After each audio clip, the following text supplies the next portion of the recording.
Hi. You guys are the replay people. I'm sorry, I have to wait until the live folks are coming on. I've just sent a DM to the guests that I have today saying, "Are you ready?" And I haven't heard anything back, so I think that it's fine and that they're just going to be on the call.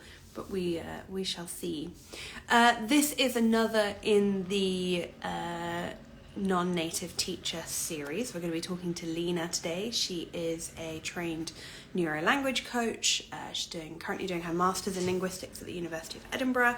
We're going to hear about her experience being a non-native teacher, perhaps when she kind of realised that there was a distinction that was being drawn in some circles, and her thoughts and feelings on it. But we're just going to give her a minute or two to join the call. As I said, I took a slight risk not waiting for her DM reply before going live, but I thought, maybe I told her to be on my profile and ready to click to watch the live, so maybe she was doing that, not checking her messages. I feel it is currently in the UK 12 p.m. on Monday. So officially I've been at work for about 3 hours, and it feels like I've had about 3 weeks in the last 3 hours. I don't know quite what I did wrong perhaps, but I went to the gym this morning, and maybe it was like the iced coffee I had before I went, but I ended up saying to my coach, those of you who've listened to the podcast episode, Mikey, I said to Mikey, I was like, "Mikey, can I go home? Like, I've mentally checked out." I was there for about 45 minutes. The class was 50 minutes. And I was like, I don't think I've got it in me to do the last 5 minutes of this. And he looked at me and he was like, well, I guess and I just finished his sentence. I was like, you can't really say no, can you? You can't stop me. So I just walked out the gym. Anyway, Lina is here. Let's let her in and do some of this.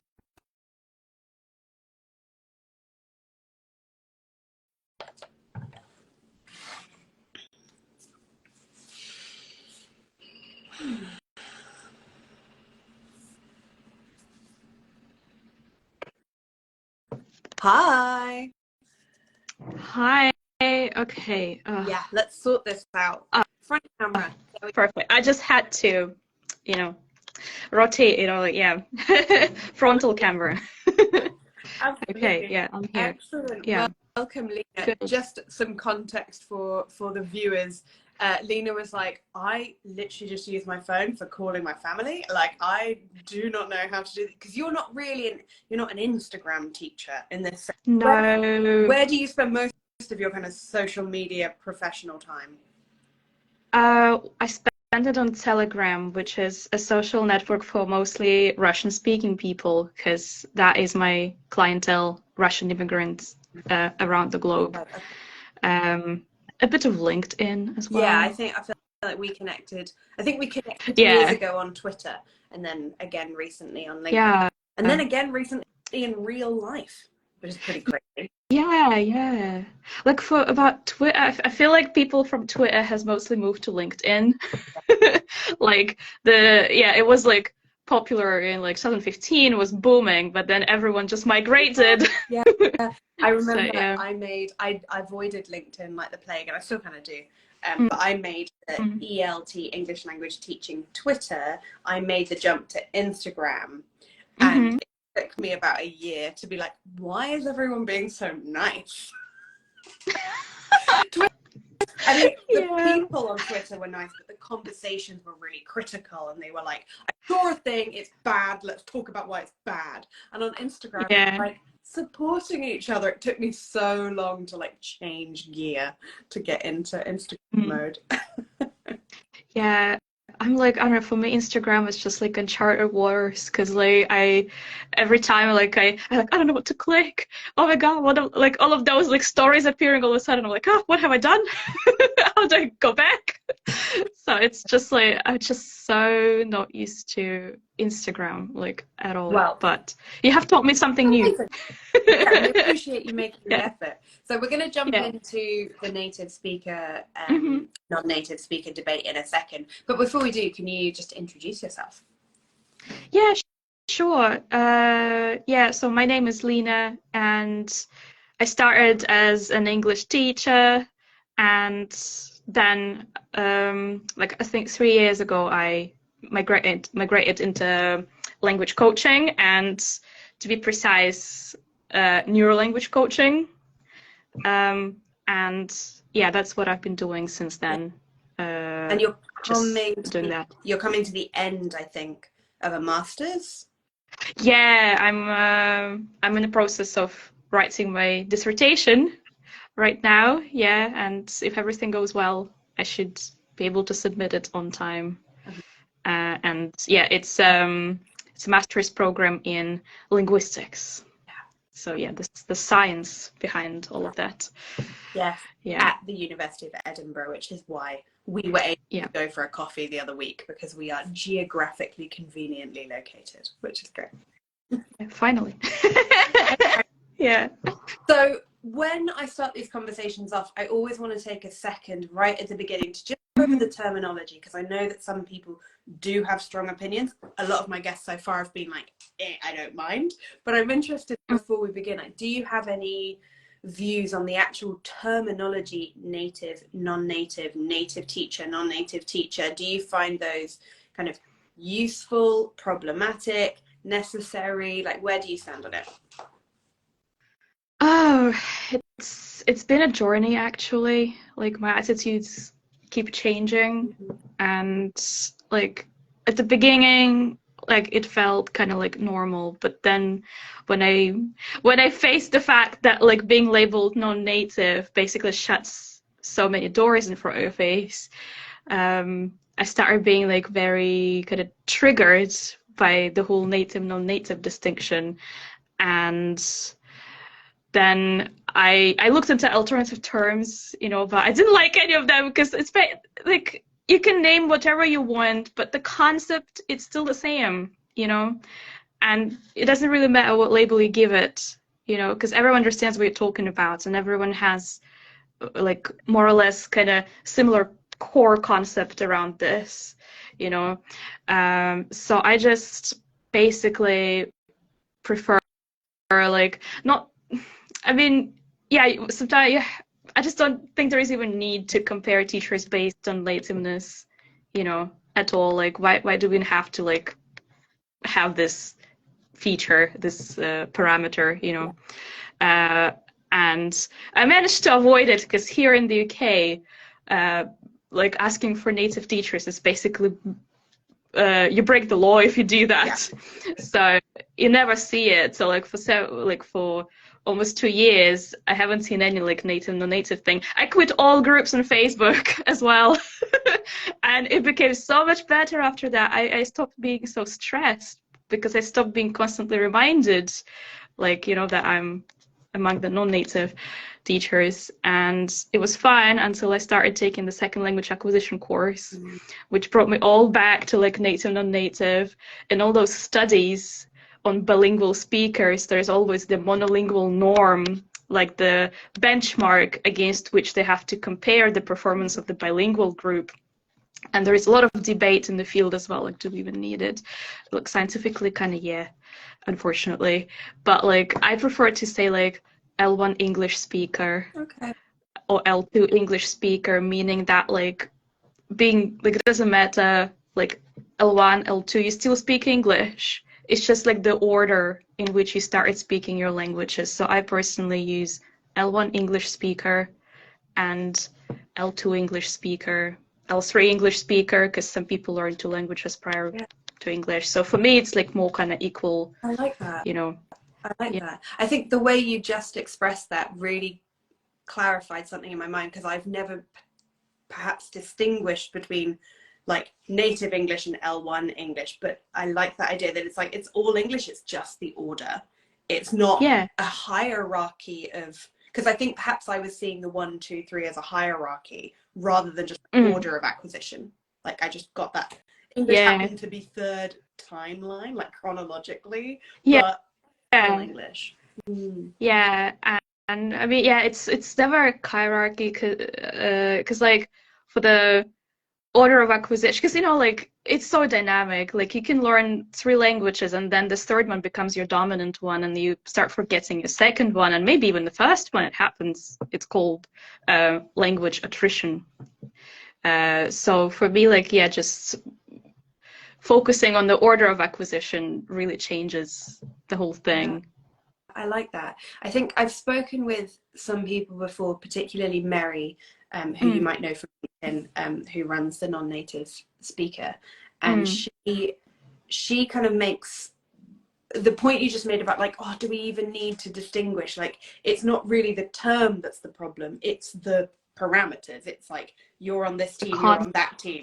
We can call them team A and team B, but the problem is we've divided the teams. It's not. Yeah, exactly. Yeah. I think the argument she would make, and I don't necessarily want to make it for her, but what I've understood from what she said was that to disregard that division is to disregard the lived experiences of non-native so-called or L2 teachers, L2 English teachers, to kind of say, well, actually, while it might be lovely not to distinguish, the reality is that the experiences and job opportunities and, you know, the hoops you have to jump through as somebody who isn't an L1 English speaker wanting to be an English teacher are different, and therefore the kind of distinction needs to remain. I guess the equivalent would be kind of like not seeing colour within a discussion of racism, like, oh, everyone's the same to me. It's like, okay, but if you see everyone the same, then you're not in a position to like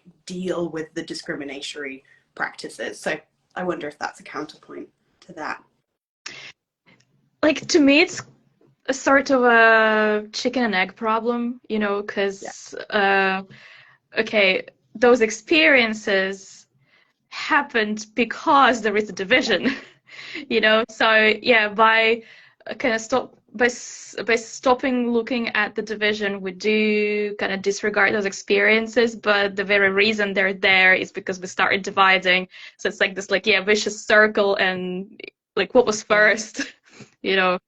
And yeah, it's really tricky, but like now we have what we have, you know. We have people who have this experience because this divide exists, so we have to deal with it. And yeah, ideally we just have to kind of start bridging the gap, you know, like focusing on this less, so that like new teachers don't have those experiences or just have like I don't know, minimized experience, you know. But obviously it's going to take ages. Yeah. Speaking of experiences, what stage in your career did you become aware of this distinction? Not at the very beginning. I learned about it when I started looking for a job in Japan.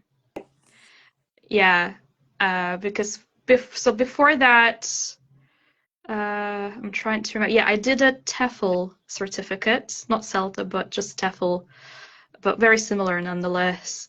And I taught in Russia for a bit, and there I didn't have any problem because, like, I didn't have any Russian accent, so all Russian people are like, I like, teach me, you know, like, because I don't have any accent, so it must be really good. They don't care where I come from. They just want someone who like can teach you English, you know. And I was like, oh, it's gonna be fine. Like, you know, I know English really well. I can teach stuff. I have a qualification. And then I moved to Japan, and all of a sudden, bam! Like, all of a sudden, I realized that like having a degree from a British university means nothing there. Having qualifications means nothing. Like, it only matters like what color your passport is, honestly.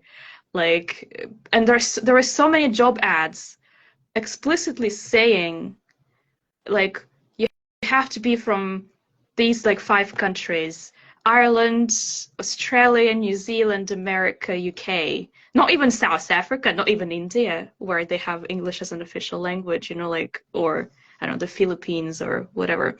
So Jamaica. Yeah, these are all regarded as non-English speaking for whatever reason. And all of a sudden I was like, it was really weird, you know, like, it was like, I'm qualified. And like, the thing is that it kept happening even after I did CELTA, Right. you know, and then you think like, I invested my money and time, Yeah. or time and money, whichever, into this enterprise, you know, I want to have a career, but like I can't just because basically no one wants me just because I happen to come from a wrong country. And yeah, it was like I felt upset, I felt annoyed, I felt angry, like I felt, oh, just I felt so much rage, you know, first time in my life actually, probably. So like the whole array of emotions, and I felt helpless as well most of the time. Yeah, and there were options, but like just so limited, and there was this constant feeling like if you are hired, well, be grateful for them to hire you, a non-native speaker, and giving you a chance to teach, you know. So like even if conditions weren't good, you couldn't just like quit or demand for anything because like you were constantly kind of softly reminded like, well, you know, like we're one of the few who are actually hiring non-native teachers, so You're the like good think before you.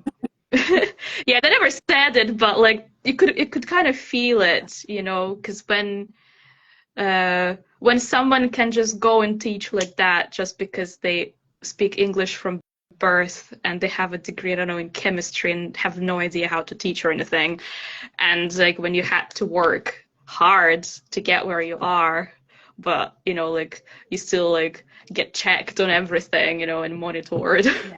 and stuff. So like, yeah, it's like about practices, like hiring practices and workplace policies Yeah. as well.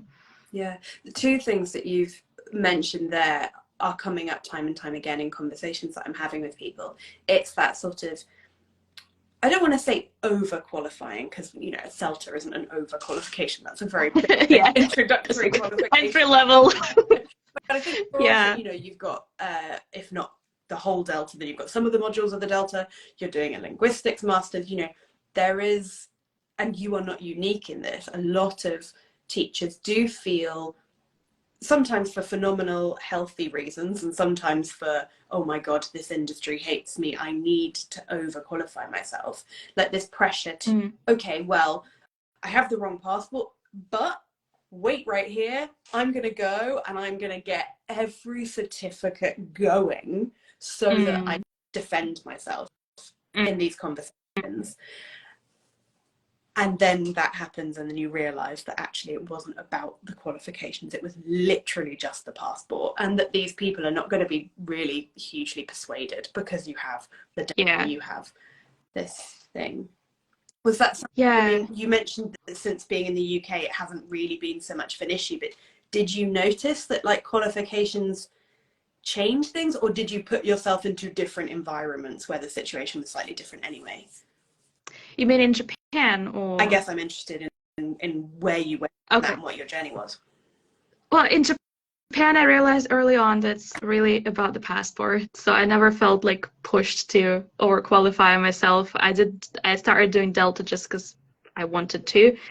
And I was lucky in a way. I got a teaching job actually really fast because I started looking straight away for like places which did hire non-native speaker. We'll keep using this because that's how they term it in Japan. So like, yeah, I very early I was like, okay, then well, I focus on like somewhere where I have a chance to just like, you know, maximize the potential outcome of my efforts.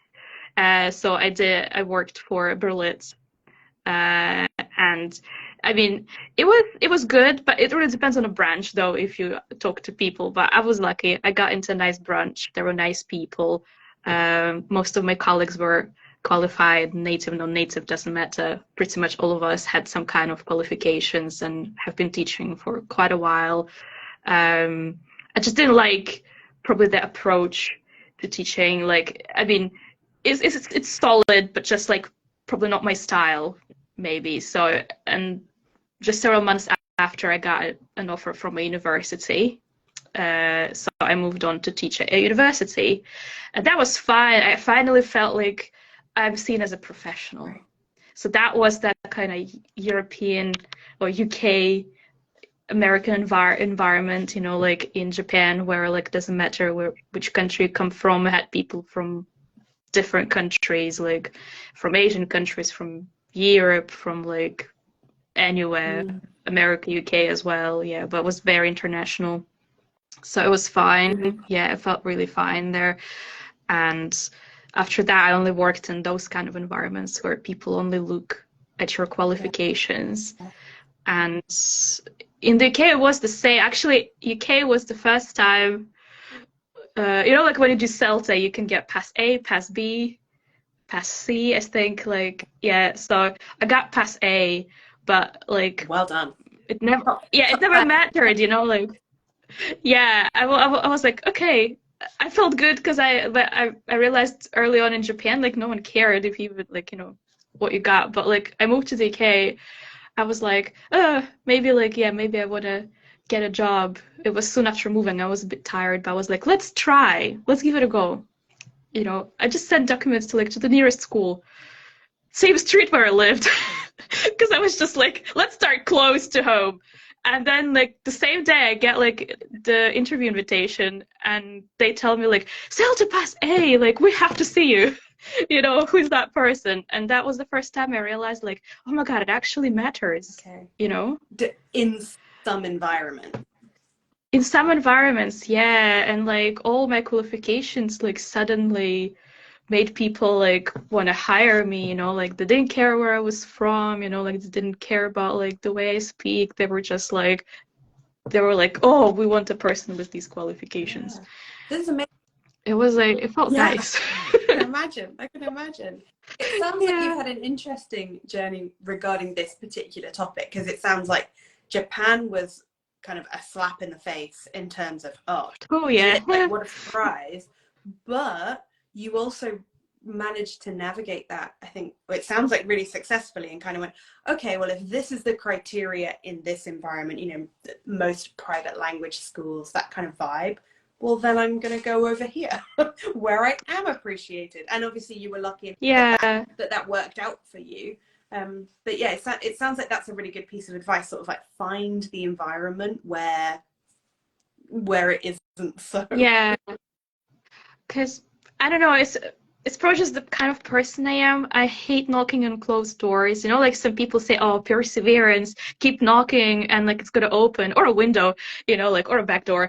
You know, I'm like, nah, like I either come from the front door or I don't care, you know, like if you don't want to let me in, like why would I spend my time on persuading you if I can like just find a different house to knock on, you know, different door. So that's what I did. I just tried to channel my attention into somewhere where I at least have a chance. But it also like it kind of worked out like time-wise, you know, like being in the right place in the right time, that kind of stuff. But yeah, that would be my advice.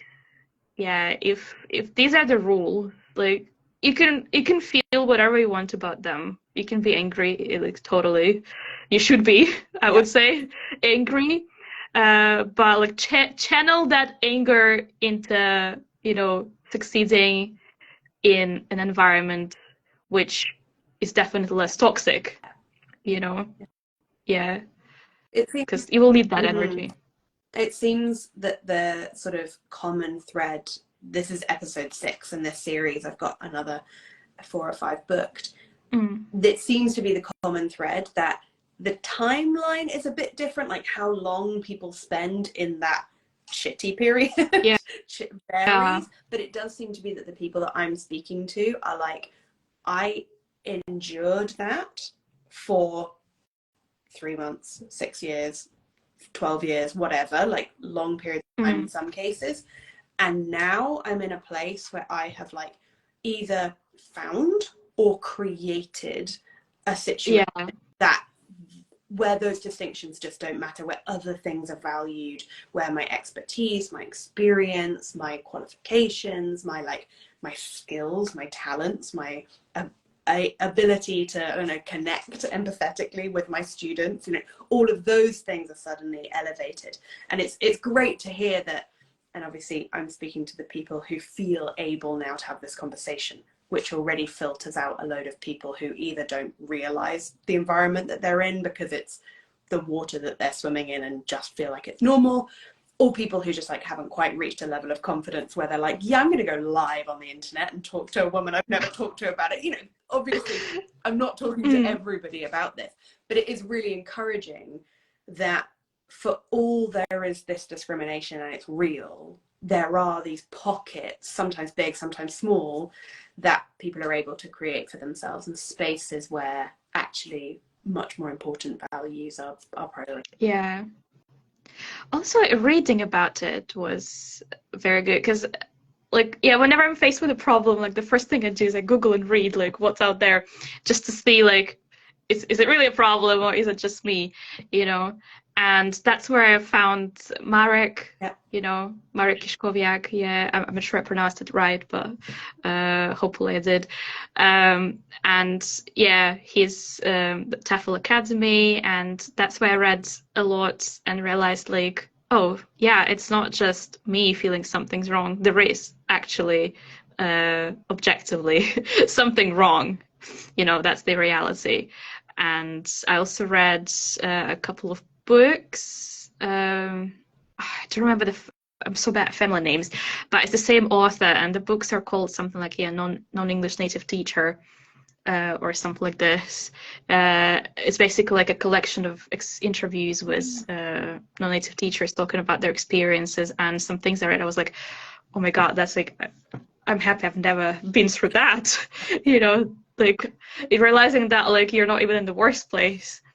Yeah, so reading about it was helpful. It kind of helped in a way to not like accept, but at least to see that everything I feel is legit, and I have a legit reason to be unhappy about it.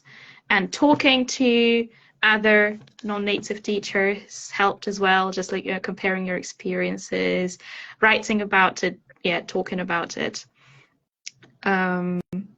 Yeah, sometimes like even talking about it to like native teachers, you know, because some of them, like there are a lot of native teachers in the movement against native speakerism, because they also because they also become like, I had native teachers saying like they don't trust me with teaching grammar, like I'm good at grammar but they don't trust me with teaching it because they think I would not be good, you know, like because they have a non-native teacher doing that, you know, which is also not fair. You know, if you're a teacher, like obviously like you can teach, you're taught to teach everything, you know, so the other side of the coin, so to speak. Yeah, so reading, talking, learning about what it is, and yeah, and just deliberately choosing not to kind of meddle into this dirty game. Yeah, like quitting all those Facebook groups for me, because I was like, I don't want to, just being constantly in this creates a lot of background stress actually, and I never realized until I stopped getting notifications from all those groups. All of a sudden, like my life just became like Native Speakerism free, because like, yeah, I was able to like choose which dose of this I want to have daily, you know. Absolutely. Yeah. Absolutely. Yeah. I think what you've just described, there's a difference between like reading about it and educating yourself on the issue, in which you get to connect with people in like a healthy way, in a legitimizing and validating way, and having it inflicted on you. Those are two very, very different experiences. So yeah, it sounds like you got rid of the unhelpful stuff and then stepped in with control, and you were able to, you know, control your own dosage into the more sort of thinking about the issue as an issue rather than just a situation that you have to deal with. Yeah. It still like triggers me sometimes, because it's it's a lot of experience in there, but like probably less now because I'm far from that environment at the moment. Yeah. Yeah, well, I'm glad to hear that it's not as upsetting as it used to be. Although you mentioned right at the beginning of this that course, one of the modules in your master's, suddenly brought it all up in A bit, yeah. It's like, I mean, I was happy to learn that in that field they also like say, do we still have to have the monolingual norm? But then I thought about it and I was like, well, okay, scientifically you would want to like compare, you know, and it's about why you compare, not to say that bilinguals know English worse than monolinguals. It's just to say, oh yeah, that's how language like changes once it's in a bilingual brain, you know, and it's fine and it's cool, you know, that English monolingual speak and English bilingual speaks. It's different, but it's English, you know. So I would say it's about the message, not about the tool itself. But yeah, we had, I think in one of the tutorials we had a brief discussion about that, but not as much because basically our tutor, she was Italian and she herself was really against all this like native speaker thing. So like we did touch on this, and she was like, so basically through showing us about bilingualism, her goal was to show us that basically, you know, that pretty much like the majority of people are bilingual or multilingual. Like, it's so difficult to find a monolingual speaker nowadays, not in big cities for sure.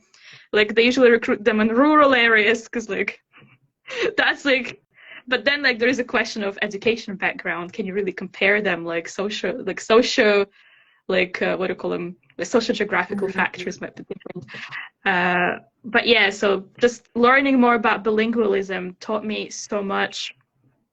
Also about like native speakerism, that like basically the whole world is like multilingual nowadays. What are we talking about? What kind of norm? You know, there is no norm. right. You know, and even within one country, English is so different. What is the norm?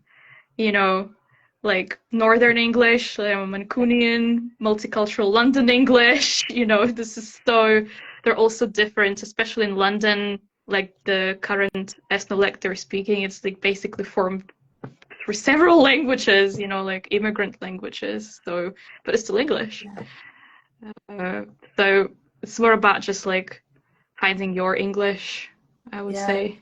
I think that really taps into what I think a lot of, not necessarily the individuals involved, because I think the educators and the teachers that I know like think about this stuff, but the sort of general vibe of English language teaching is so monolithic. English is this. And what you've just been describing is that like the reality is so different to that. The reality is that English, you know, we've got this huge umbrella, and your English is different to my English, but they're both English, and my English is different to, you know, people from London, and they're both English. And that idea of we can have so much difference, but actually English is such a broad category that it covers all of them successfully and equally. I think that is something that is missing often, as I say, not from the individual detailed discussions, but from the broad swathe of the discussion. I think that.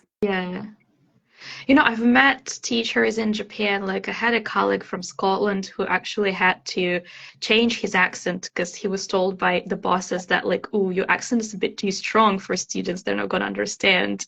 You know, well, they might not understand at the beginning, but they will get used to it. You know, like the human brain adapt to pronunciation over time.